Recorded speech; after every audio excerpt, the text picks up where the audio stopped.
Devido à invasão da Venezuela, o presidente Maduro foi rapidamente extraditado. É um caso sem precedentes em que um presidente em exercício foi preso pelas forças americanas. O presidente Maduro foi levado para os Estados Unidos algemado. Hoje, vamos analisar esse assunto com mais detalhes.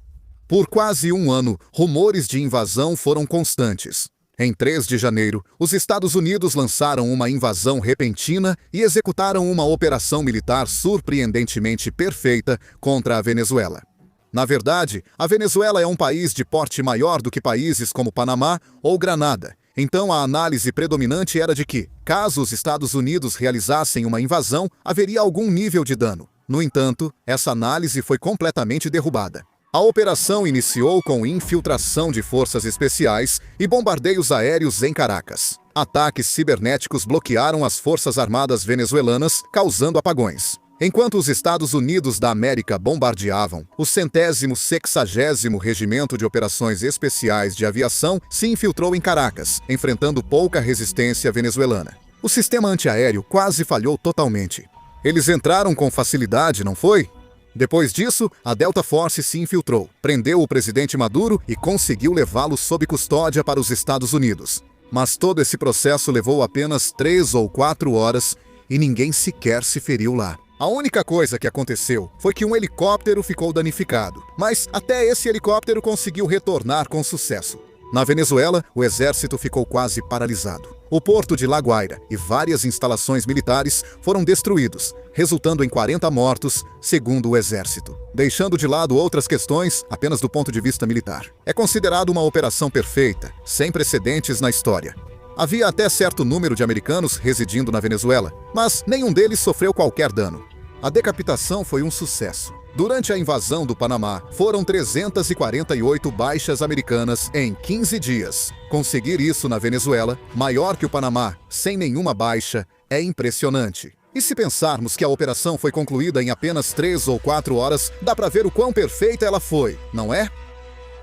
O que você acha? A colaboração entre a Palantir e a SpaceX também foi de grande ajuda. Eles conseguiam rastrear a localização do presidente Maduro em tempo real através dos satélites da SpaceX e, com os serviços fornecidos pela Palantir, puderam rapidamente definir as prioridades.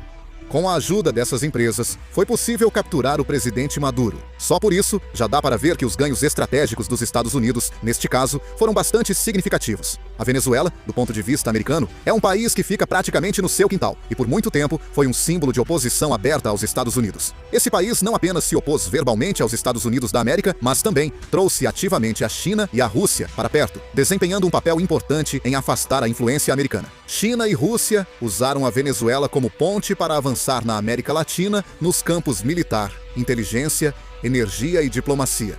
Para os Estados Unidos da América, permitir isso era uma ameaça direta à sua segurança.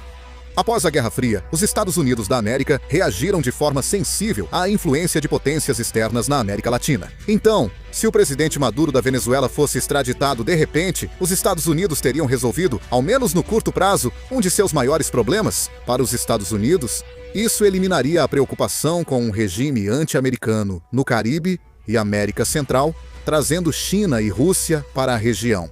Claro, existe a possibilidade de que sentimentos anti-americanos ressurgam em toda a América Latina durante esse processo. Mas isso é uma questão de gestão a longo prazo e no cálculo estratégico imediato pode ser deixada em segundo plano. Não se pode ignorar a pressão sobre Cuba. Cuba recebeu, durante décadas, petróleo da Venezuela em condições praticamente gratuitas. E esse apoio energético foi um dos pilares que sustentaram o regime cubano. A economia cubana está perto do colapso, com falta de moeda estrangeira e crise energética, colocando grande pressão sobre a sociedade. Mesmo assim, o que permitiu que Cuba resistisse até agora foi o apoio da Venezuela. Mas, se a Venezuela passar a ter um governo pró-Estados Unidos da América, esse apoio pode ser interrompido a qualquer momento. Caso isso ocorra, Cuba pode sofrer um choque tão grande que não suportará em pouco tempo, abalando seu próprio sistema.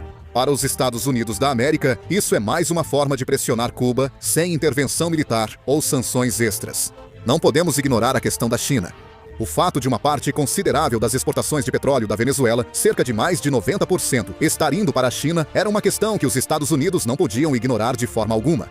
A China emprestou grandes somas à Venezuela em troca de fornecimento estável e imediato de petróleo, essencial para sua segurança energética. Se o regime da Venezuela mudar e a influência dos Estados Unidos aumentar, esse fluxo de petróleo poderá ser ajustado ou interrompido a qualquer momento. O próprio presidente Trump chegou a mencionar isso de forma quase provocativa. O presidente Trump declarou pelo Truth Social que o petróleo da Venezuela será administrado por empresas americanas, e nesse processo disse para não se preocuparem, porque também exportariam para a China. Isso significa que o presidente Trump sabe que o petróleo da Venezuela está indo para a China? Isso mostra que ele entende como impactar a estratégia energética da China e que os Estados Unidos da América podem enfraquecer a influência chinesa na América Latina. No final das contas, os Estados Unidos criaram uma estrutura em que conseguem obter benefícios múltiplos ao eliminar forças anti-americanas em seu próprio quintal, pressionar Cuba e até mesmo abalar o fornecimento de energia da China ao mesmo tempo. Diante disso, este caso tende a beneficiar os Estados Unidos diplomaticamente, em segurança, energia e geopolítica. O problema é esse próximo estágio.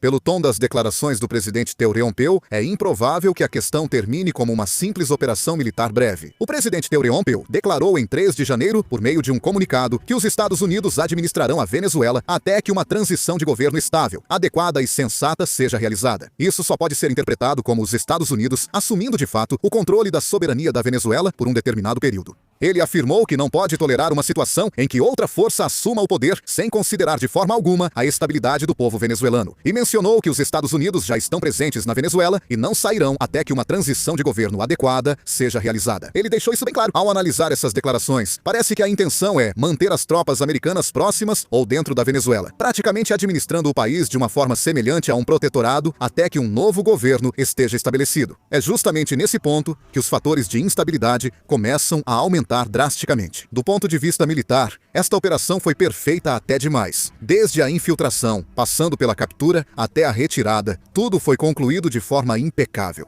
Apesar dos sucessos militares dos Estados Unidos da América, os resultados das operações civis e fases administrativas seguintes mostram que não há como ser totalmente otimista. Só de olhar para o caso do Afeganistão, vemos que as operações militares iniciais tiveram resultados impressionantes, mas depois, na reconstrução do governo, manutenção da ordem e estabilização política, os Estados Unidos acabaram tendo apenas enormes custos e sacrifícios, sendo obrigados a se retirar no final. A Venezuela também é um país com divisões políticas internas extremas, uma economia à beira do colapso e uma situação complicada envolvendo grupos armados, organizações criminosas e facções que ainda mantêm algum poder. Apesar da paralisação das funções militares, a alta cúpula militar da Venezuela segue intacta. Nessas circunstâncias, é difícil afirmar que a intervenção de forças externas para restaurar a ordem e estabelecer um novo poder ocorrerá de forma tranquila. Na verdade, há uma grande possibilidade de que resistências inesperadas e o caos se prolonguem. Além disso, não se pode ignorar a possibilidade de que o sentimento anti-americano se espalhe por toda a América Latina. A questão da Venezuela passa a ter um simbolismo que vai além de uma simples troca de governo, representando mais uma vez a intervenção direta dos Estados Unidos na política dos países latino-americanos. Isso pode fornecer um forte argumento para governos de tendência de esquerda ou forças com sentimento anti-americano. Caso se espalhe a percepção de que os Estados Unidos voltaram à sua diplomacia intervencionista do passado, existe a possibilidade de aumentar a antipatia contra os Estados Unidos da América em toda a América Latina. Se essa tendência se concretizar, análises indicam que os Estados Unidos da América podem assumir um fardo diplomático maior no futuro em troca de ganhos imediatos. É grande a possibilidade de que as controvérsias políticas internas nos Estados Unidos também continuem por um bom tempo. Esta operação militar não foi relatada previamente ao Congresso, e só após o término da operação, o Congresso foi informado. Isso reabre o debate sobre os poderes de guerra e intervenção militar na Constituição.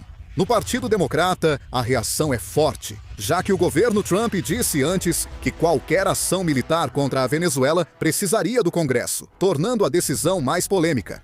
Devem ocorrer disputas legais e políticas sobre a legitimidade de atacar outro país e declarar controle sem aval do Congresso, o que pode ser um problema para Trump no governo. No fim das contas, este incidente entrou em uma fase em que, independentemente do sucesso da operação militar em si, a avaliação pode mudar completamente, dependendo de até onde se espalharão as consequências políticas e de governança que virão a seguir. Outro ponto importante: como a comunidade internacional reagirá a essa questão? Ao contrário da explicação dos Estados Unidos, alguns países, especialmente China, Rússia e França, veem este incidente como uma clara violação de soberania e um evento perigoso que pode servir de precedente. Se esse método for aceito, inevitavelmente se espalhará a percepção de que países poderosos podem, a qualquer momento, mudar à força o regime de outros países conforme sua vontade. E isso tem grande potencial de se tornar um fator de instabilidade para toda a ordem internacional. Países pró Estados Unidos da América elogiaram as ações e seguem apoiando, mostrando como a comunidade internacional está dividida em dois lados. No final das contas, os Estados Unidos alcançaram resultados impressionantes, mas ao mesmo tempo assumiram grandes responsabilidades e riscos. E agora se encontram em uma situação em que precisam tomar decisões difíceis. O que acham da invasão da Venezuela? Comentem suas opiniões. Encerrando o vídeo. Obrigado.